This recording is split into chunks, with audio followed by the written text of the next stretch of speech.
कल रात के टेलीकास्ट एपिसोड में राधा कृष्ण के आपने देखा ही होगा कि कैसे भीष्म पितामह श्री कृष्ण से मिलने के लिए जंगल में आते हैं। यहाँ पर आज रात आप देखने वाले हैं। शो की शुरुआत यहीं से होगी जहाँ भीष्म पितामह श्री कृष्ण से यहाँ एक दूसरे के सामने आने की वजह पूछते आएंगे नजर। तो यहाँ श्री कृष्ण भीष्म पितामह से उनका वेलकम करने के बाद कहेंगे कि दरअसल मैं आपको यहाँ पूरा सत्य बताने आया हूँ।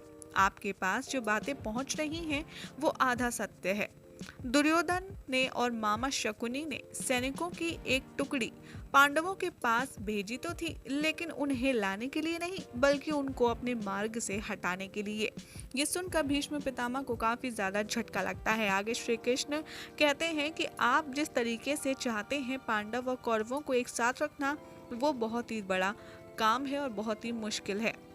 तो वहीं भीष्म पितामह कहते हैं श्री कृष्ण से कि अब आप ही मुझे बताएं कि आगे मैं क्या कर सकता हूं। तो यहाँ श्री कृष्ण भीष्म पितामह को मार्ग दिखाते हैं और कहते हैं कि पांडवों को परेशान कर रहे हैं आपके होते हुए और आपको कैसे पता नहीं चला। आपको क्या लगता है कि लक्षागृह में उन्हें जला देने की कोशिश करने वाला आखिर कौन है। इस तरीके से वो कई सारे वाकया उनको याद दिलाते हैं और ये ध्यान दिलवाने की कोशिश करते हैं कि दुर्योधन शुरू से ही पांडवों को खत्म करने की फिराक में रहता है। और अब श्री कृष्ण भीष्म पितामह से थोड़ी तेज लहजे में कहते आते हैं नजर कि बस अब बहुत हो चुका है, आपको कुछ करना होगा क्योंकि दोनों ही आपके हैं। चाहे बात हो पांडवों की चाहे कौरवों की, दोनों ही आपके हैं और आपको बिल्कुल भी अच्छा नहीं लगेगा कि अगर आपके होते हुए कौरवों की वजह से पांडवों का नाश हो जाए। तो वहीं दूसरी तरफ कर्ण, दुर्योधन और मामा शकुनी आपस में बातचीत कर रहे होंगे। यहाँ कर्ण दुर्योधन से सवाल जवाब करता आएगा नजर और कहेगा कि आखिर तुमने भीष्म पितामह से झूठ क्यों कहा कि तुमने पांडवों को ढूंढने के लिए अपनी एक सेना भेजी है, जबकि सत्य तो कुछ और है। यहाँ शकुनी मामा दुर्योधन का बचाव कर कर कर्ण पर हावी होते आएंगे नजर और हर कोई एक दूसरे से लड़ने भिड़ने की यहाँ पर पूरी जद्दोजहद करता आपको नजर आएगा। यहाँ कर्ण आखिर में दुर्योधन से ये कहेगा हाथ जोड़कर कि मित्र, मैं तुम्हारे लिए सब कुछ कर सकता हूँ, लेकिन अपने परिवार की इस पॉलिटिक्स में यानी कि अपने परिवार की इस राजनीति में तो मुझे ना घसीटो तो ही अच्छा है, क्योंकि मैं धर्म पर चलने के लिए ही तुम्हारे साथ हूँ और मैं पूरी कोशिश करूंगा कि तुम्हारी मित्रता और धर्म मैं दोनों ही निभा पाऊँ। वहाँ दूसरी तरफ आप देखेंगे कि दुर्योधन की सेना पांडवों को ढूंढते हुए उनके जहाँ पर वो रह रहे होते हैं उस कुटिया के आसपास सर चारों तरफ से उन्हें घेर लेती हैं।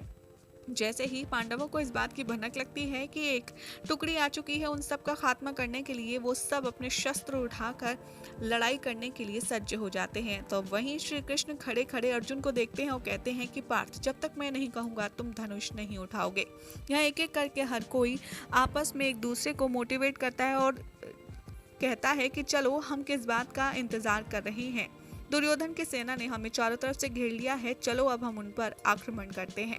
यहाँ पर अर्जुन सबके समक्ष कह देता है कि नहीं, जब तक श्री कृष्ण नहीं कहेंगे मैं यहाँ से कुछ भी नहीं कर सकता और मैं शस्त्र भी नहीं उठाऊंगा।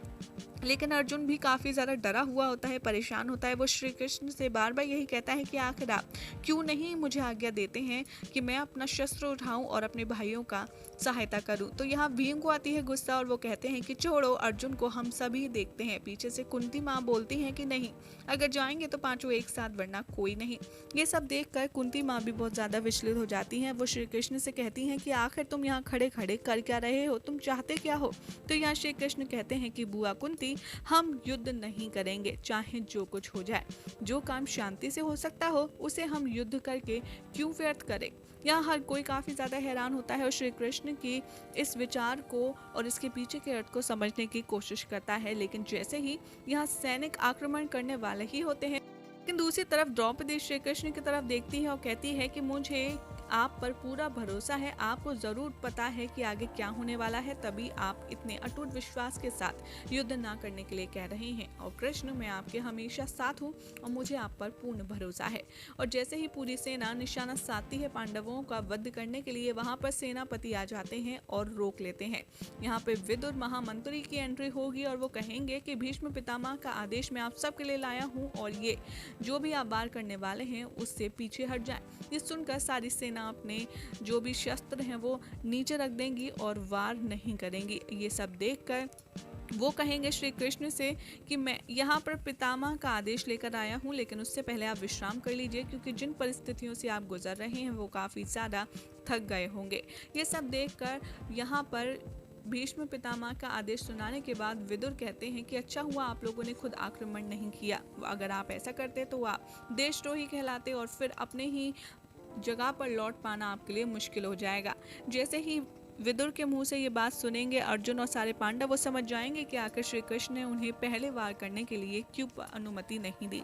ये सब देखकर अर्जुन श्री कृष्ण के आगे हाथ जोड़ लेंगे और कहेंगे कि आगे से आप जो कहेंगे मैं वही मानूंगा, कोई सवाल भी नहीं करूंगा। तो यहाँ श्री कृष्ण अर्जुन से खुद कहते आएंगे नजर कि पार्थ, जब भी तुम्हारा वक्त आएगा मैं खुद तुम्हें धनुष उठाने के लिए, उसे चलाने के लिए, उसे तुम्हें इस्तेमाल करने के लिए कहूँगा, लेकिन अभी वो वक्त नहीं आया है। यहाँ अर्जुन श्री कृष्ण का धन्यवाद करेंगे और कहेंगे कि आज मैंने शांति का बहुत बड़ा महत्व जाना है, समझा है, सीखा है, और आगे भी मैं इस बात को ध्यान में रखूंगा कि जब प्रेम से, जब शांति से सब कुछ हो सकता है तो धनुष उठाने की आवश्यकता होती ही नहीं। लेकिन यहाँ श्री कृष्ण अब आगे अर्जुन को कौन सा नया ज्ञान देंगे ये हम आपको बताएंगे अपनी अगली रिपोर्ट में।